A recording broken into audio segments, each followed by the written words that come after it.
विष्णुपंत मैसधुने आणि गोरख बोडके यांनी नाशिकमधून माघार घेतलेली आहे। उदय सामंत आणि दादा भुसे यांच्या शिष्टाईला यश आल्याचं बोललं जात आहे। मैसधुने आणि बोडके यांनी नाशिकमध्ये राष्ट्रवादीकडून आपला उमेदवारी अर्ज भरला होता, मात्र दोघांकडून देखील आता उमेदवारी अर्ज मागे घेण्यात आलाय।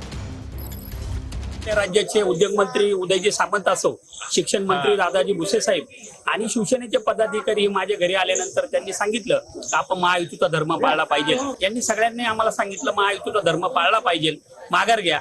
आमचे आमदार खोसकर साहेबांनी पुढाकार घेतला।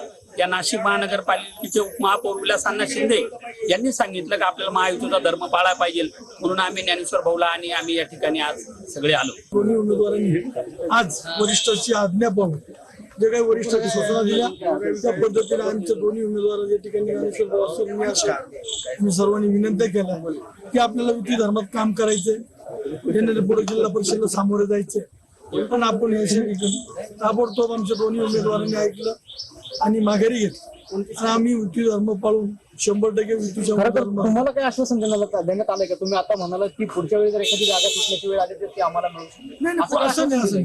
वाटाघाटी जर नाशिक आम्हाला आलं तर आम्ही फॉर्म भरून ठेवलेला आहे, असं काही नाहीये। जिल्हा परिषद पुढे आम्हाला महायुतीत लढायची, त्याच्यामुळं युतीचा आदेश पाळणं आम्हाला